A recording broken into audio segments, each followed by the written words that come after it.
You are listening to the Fit Figure Formula podcast. I help female perfectionists beat self-sabotage and lose the weight for good using the Fit Figure Formula coaching program. I'm your host, Stephanie Riles, registered dietitian, personal trainer, and mindset transformation coach. If you've been struggling with all or nothing thinking, negative self-talk, or self-sabotage, this is the podcast for you. Learn how to get consistent and become the best version of yourself from the inside out. So let's get started.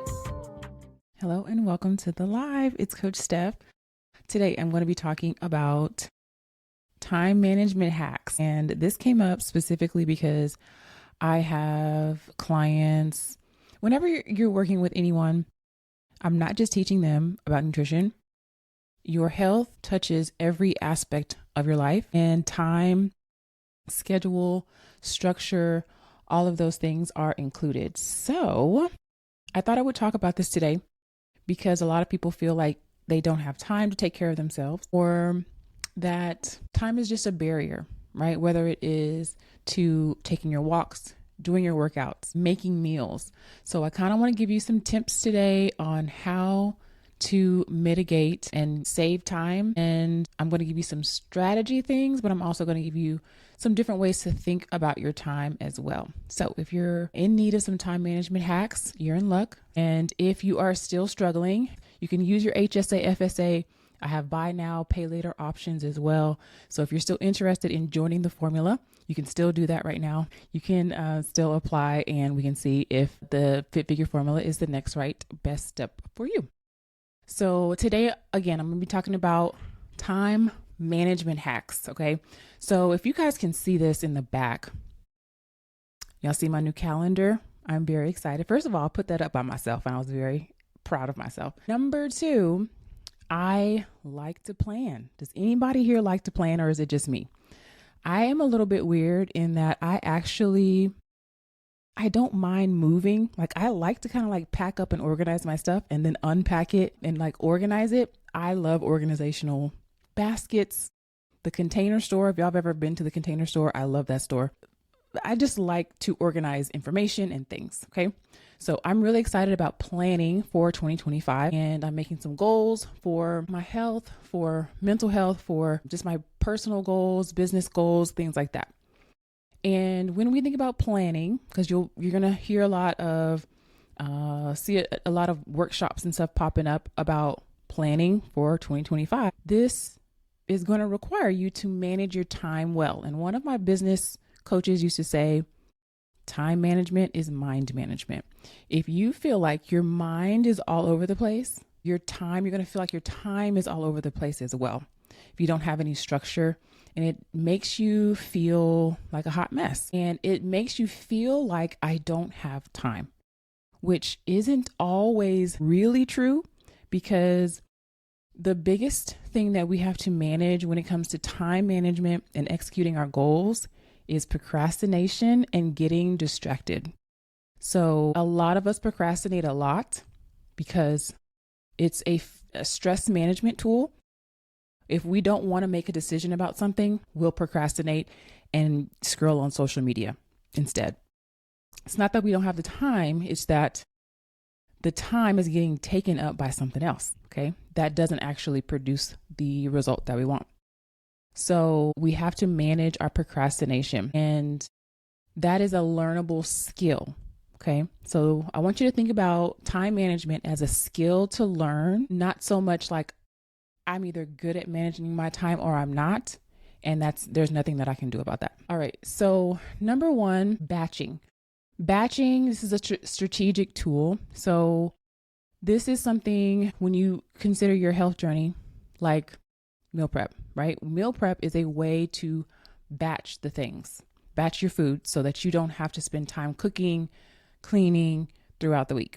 Now, when we think of meal prep, a lot of us think of eating the same foods over and over again, and we don't want to do that, and there's some resistance to that. If you want to learn more ways to meal prep without having to do that, you should be inside my Facebook group. I did a live on meal prep hacks, like my favorite hacks that you can utilize to have some variety but not get overwhelmed. And this is going to work for people who even don't like leftovers. There's some really good tips in there. So if you missed that, make sure you're in my Facebook group and you can search for meal prep and that live will come up. But one of the things that I love about the Fit Figure formula and how I teach my clients. So number one, we start out really slow on purpose. We're learning about our food first. We are focused on habits first. And sometimes people are like, hey, I want my numbers. Like they want me to hurry up and speed up the process. A lot of times we have to coach on that because it's like, this is not a challenge. This is teaching you how to build a whole new lifestyle and we have to take it slow. But by the end, if they stick with the process, you can make your meals or plan your meals in minutes. So a lot of people dislike MyFitnessPal. They don't want to track their macros because they feel like it takes too much time. But the way that I teach my clients, right? I'm not going to lie to you. There's work up front, right? But I take it in week by week, step by step process. And when you stick with that process, you are building your recent items, like things that we normally eat over and over again. I bet you if you looked at what you actually eat on a weekly basis, there's a rotation. Like you're not eating vastly different things every single solitary week, right? But when you take it in a step-by-step process and you start to save your meals, you start to build a system for yourself. I don't teach my clients just to make a meal plan for themselves. I teach them how to build a system for themselves, because now when you build a system for yourself, you can actually pre-plan your meals in minutes and it's going to save you a lot of time. But in general, batching just means that I'm doing the same thing over and over and over again. So for example, let's say a task has 3 steps. Okay. Instead of doing step 1, step 2, step 3, and then step 1, step 2, step 3 again, and then 1, 2, 3, you're doing step 1 3 times. Then you're doing step 2 3 times and step 3 3 times. And this is going to cut down your time for doing things. Now, a lot of us, because we're perfectionists, we want to do all or nothing. And that is a mindset shift. We want to batch and make all of our meals or prep all of our food, or we do nothing at all. And my philosophy, my rule, my guideline for my clients is all or something. Okay, so can you just start with snacks? Can you just start with the meal that is going to be the most beneficial? So for some of us, dinner is that meal where you're like, ooh, I don't have a lot of time, so let me just get DoorDash. So start prepping that meal first and just do that for a couple of weeks.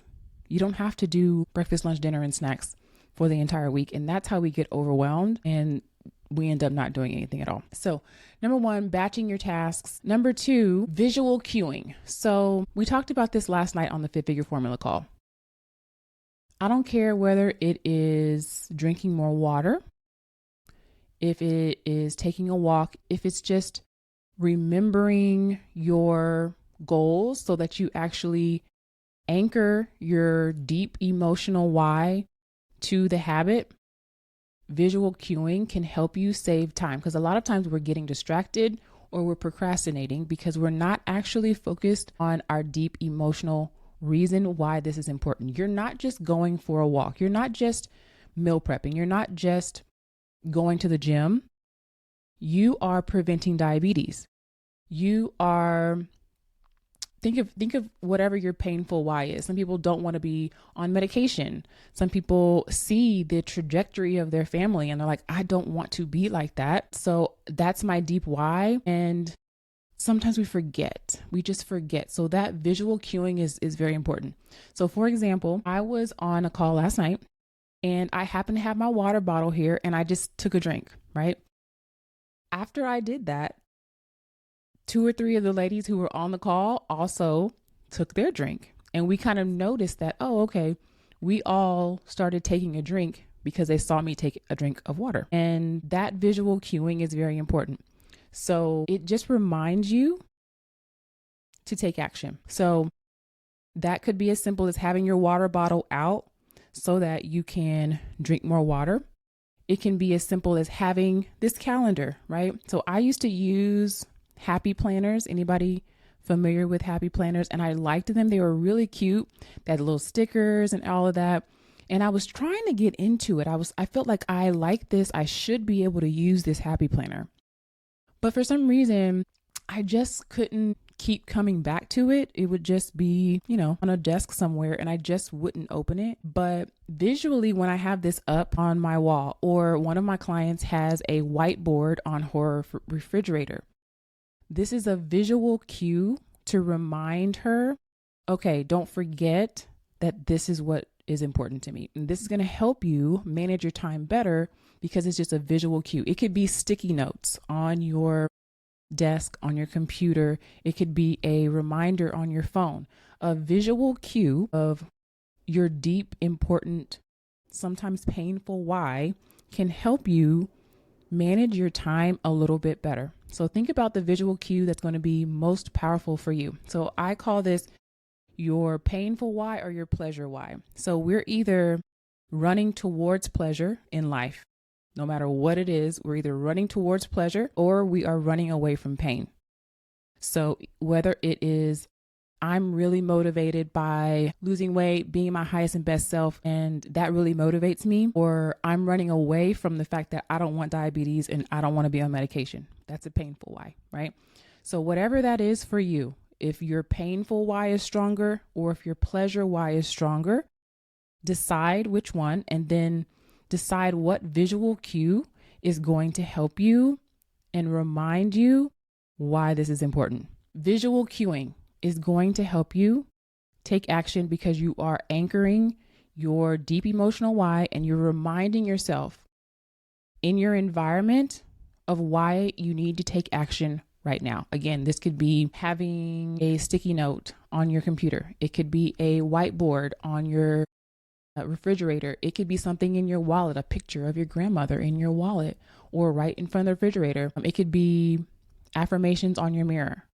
Whatever it is that's going to get your attention and visually cue you to take action. These are just reminders throughout the day so that we don't forget our deep emotional why and why our fitness journey is important. And okay, so we talked a little bit about beating procrastination, but we talked about batching, we talked about visual cueing, and setting boundaries is my third tip. So setting boundaries is crucial. And I'm not saying that this is easy, okay? But sometimes we have overcommitted, okay? If you have a job, I just talked to a lady today. She has 2 jobs. And those jobs kind of, when she gets off one job, she goes straight to the next job. And sometimes we've just overcommitted our life and our time. And now it feels like I don't have a choice. I have to keep doing this same scenario and there's nothing I can do about it. And so sometimes we have to take a real good hard look at the choices that we have made. And it might not be simple or easy to undo those immediately, but we have to be willing to look at how can I change? If my life right now does not support me taking care of my physical body, what do I know needs to change? It might be your job. Some of y'all's jobs are stressing you out, or they take over your actual time, whether it's in the morning before work, at work, after you get home from work, even on vacation, like you're never off. And I know that some jobs are demanding, you have to be available. I want you to think about, this is long term. I know that you're not going to quit your job right now immediately, but I do want you to consider that there's more than one way to live. And if you are not able to fit yourself, your health habits on your calendar, that something has to change or else nothing changes, right? So setting boundaries, this means with your jobs, this means with your family, this means with yourself, right? Like setting boundaries actually starts with you. It starts with how you interact with you. And if you are breaching your own boundaries, it's going to be really hard for other people to abide by those boundaries. And it's going to probably take up a lot of time, because when you don't set boundaries around your health habits, When you don't set boundaries and say no so that you can say yes to yourself, you're going to feel like, I don't have time. I don't have time to take a walk. I don't have time to go to the gym. I don't have time to make a meal. Let me just DoorDash. Okay. We don't want to wait until we have to, because I guarantee you, I've had clients like this before where they felt like, hey, I just cannot do these health habits. I just don't have the time. Then something in life happened, whether it was having a baby or they got a new diagnosis. And now all of a sudden, here comes the need to prioritize. And now all of a sudden you have time because you were made to create the time. So I don't even want you to think about finding time. Finding time to me kind of puts you at a disadvantage, as if here's the circumstance and now I have to go and find time. And it doesn't put you in an empowered position mentally. But if you think about, how can I create the time? That means it's coming from you. You are the initiate. You are being proactive and you are in control of your time. You can create the time in small pockets to execute your health habits.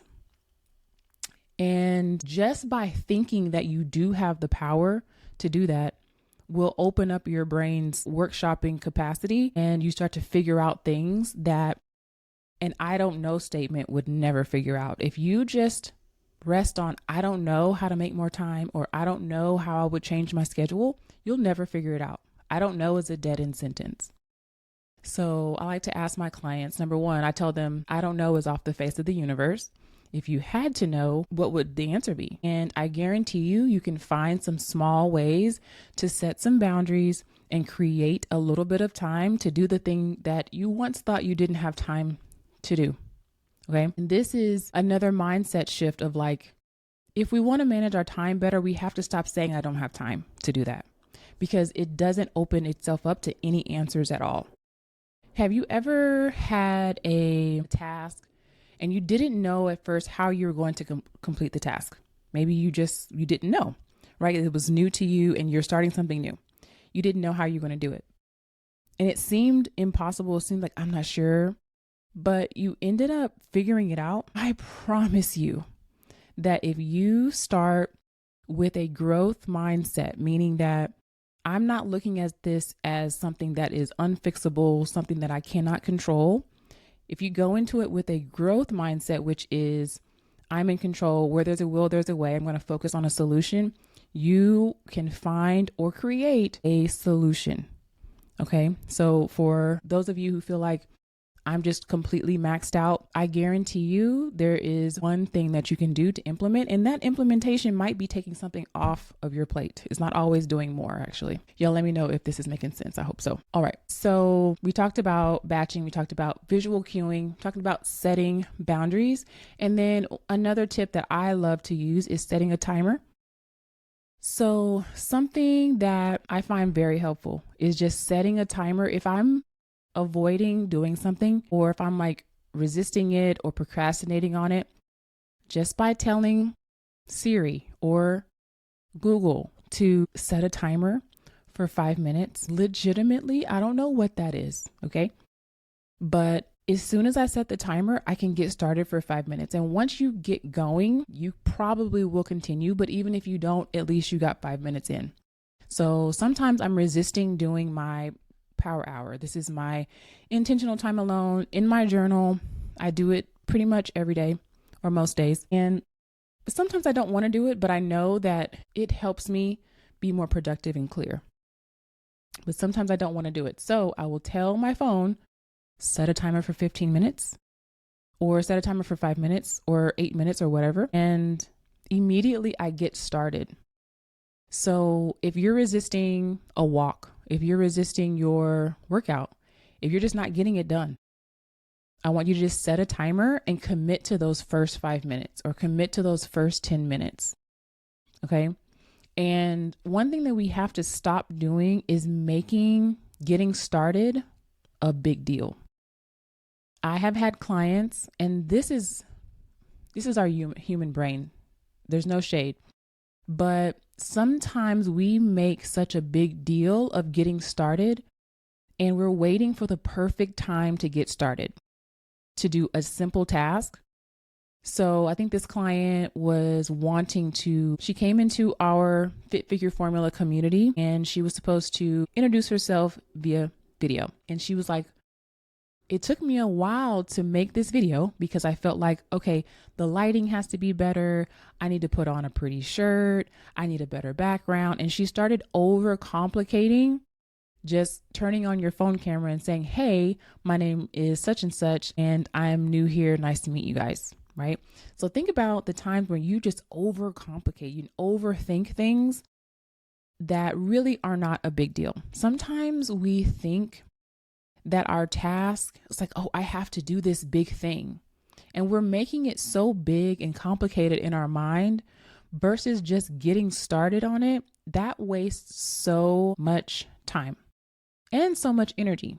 So I want you to think about your health habits as light, as not a big deal, not going to take up a lot of time. There's no perfect time to start. You don't have to start everything all at one time, but put down the heaviness of like, oh, I have to go do this workout. And you're thinking about this whole 1 hour workout. You're thinking about, well, what if people are on the equipment that I am using? Or what if, people are looking at me? Or what am I going to wear? Or what am I going to do when I get there? And do I even feel like it? Do I have this energy? And it's just like all of this stuff versus like putting your shoes on and going to the gym, or putting your shoes on and just taking a walk, like letting that get you started to prepare for your workout.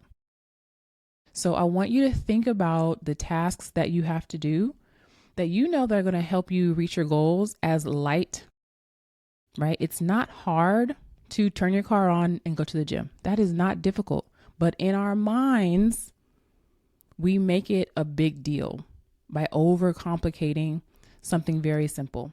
Another one would be like meal planning. It's not hard to take a pencil and a piece of paper and write down what I'm going to have for breakfast tomorrow. But what we will do is look through Pinterest for 15, 20 minutes, try to find the perfect recipe. Then we get distracted by, different opinions online about eating all meat or eating no fruit or eating no sugar.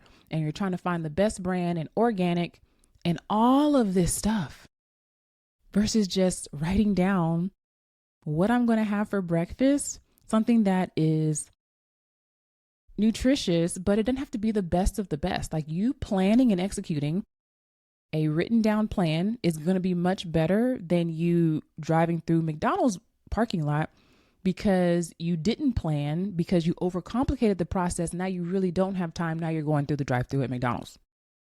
Okay. So again, totally human behavior, but this is what we do. Sometimes just overcomplicate things. So setting a timer can help with that. And then don't look at the entire task.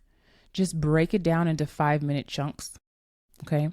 And a lot of times, if you do the thing that you're dreading first, your day is going to feel so much lighter. Think about, you have 10 tasks to do today. A lot of times what we will do is we will do the unimportant things, or the things that we are not dreading as much first.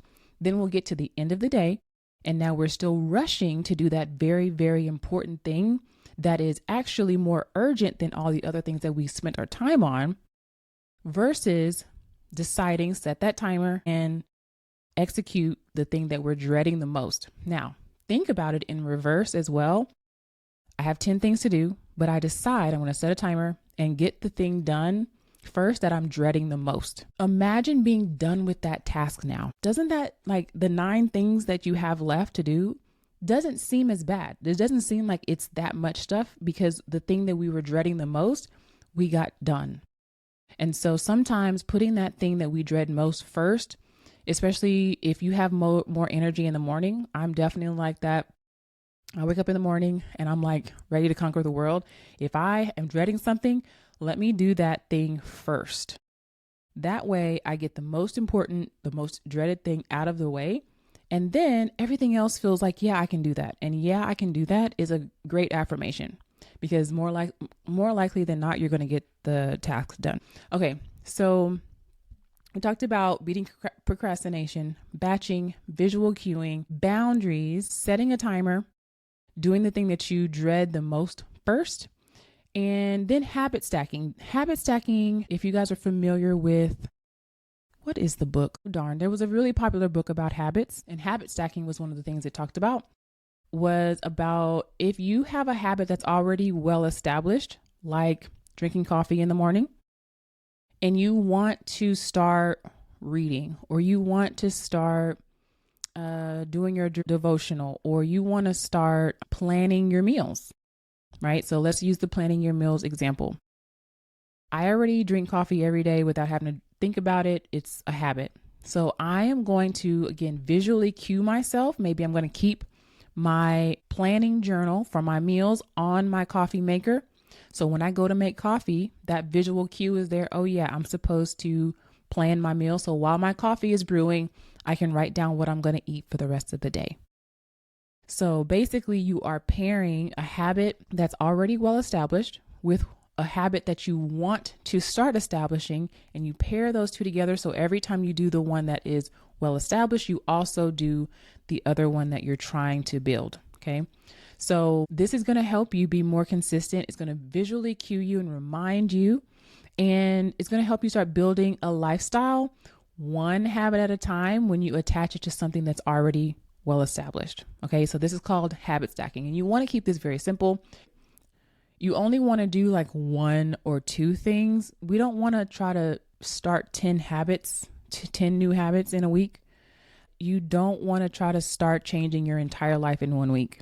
Okay. So the simpler the task or the habit, the better, because you'll be able to keep doing it long term. And the only way that you keep lifelong habits and results is by doing the things that is keeping you creating the result. So you want to stack those habits together and practice them so that second habit, that one that you're trying to establish, becomes more of a habit too. So I hope that this was helpful. Actually, you know what? I'm going to give you one more that I actually skipped over. One more. So this is called the Pomodoro method. You can do this in whatever interval that you want. But what it is you'll set the timer. Again, I love timers. Set a timer for 25 minutes and you do one task only. Okay. One task, and you're highly focused on that one task. No distractions. Put your phone on vibrate or silent. Focus on that one task. And then you're going to have a break, an intentional scheduled break to do whatever you want, 5 or 10 minutes. So you can scroll on social media, do whatever you want. And then you're going to come back to that 25 minutes. So you can rotate 25 off or 25 on, 10 minutes off, let's say. And you rotate like that. So during that working period, you're only working on one task at a time, and you will get so much more done when you do this. Okay. It gives you breaks. Sometimes we don't want to take breaks because we think that we're going to actually get more done, and it's the opposite. So if there was a bonus tip that I could give you, is that you need to take breaks. A lot of times what happens is, if we're not taking a break, we end up burning out, and then you actually end up having to take a break, either because you get sick or something else happens, and now you really need to take off way longer than you would have needed to if you just took regular breaks in the first place. So regular breaks, mental breaks, physical breaks, I call them deload weeks for my clients, are really important. They're really, really important so that you don't burn yourself out. And the Pomodoro method is like a micro version of that, where you're having a working time, 25 minutes, let's say, and then you are going to rest, let's say for 10 minutes, take a break, and then you're going to get back to the task. So this is going to help you chunk and batch your tasks. It's going to help you be more time efficient, and it's going to free up time. Think about how much time you waste on social media or watching TV or just not being intentional. Think about getting your tasks, your most important tasks done, and how much time that frees you up to do things that you enjoy. We're not robots, right? We're not going to always be quote unquote productive and be doing something and producing something. rest is important too. Rest is productive as well. So you want to make sure that if you're going to be spending your time doing something, make sure you're getting the result, make sure you're executing, make sure that you are doing the most important things first, and then it frees up more time for you to scroll on social media. There's nothing wrong with scrolling on social media, but it is a time suck if you hadn't gotten your walk in yet, you haven't done your workout, now you feel guilty, now you may emotionally eat, and that makes you feel bad. And there's this whole spiral, right? So you want to make sure that you are managing your mind first, so you can manage your time and you can execute your health habits that are ultimately going to create the lifestyle that you want. Okay. So again, hopefully this was helpful. You guys drop any questions that you might have. I'll just reiterate that you can join the Fit Figure Formula now.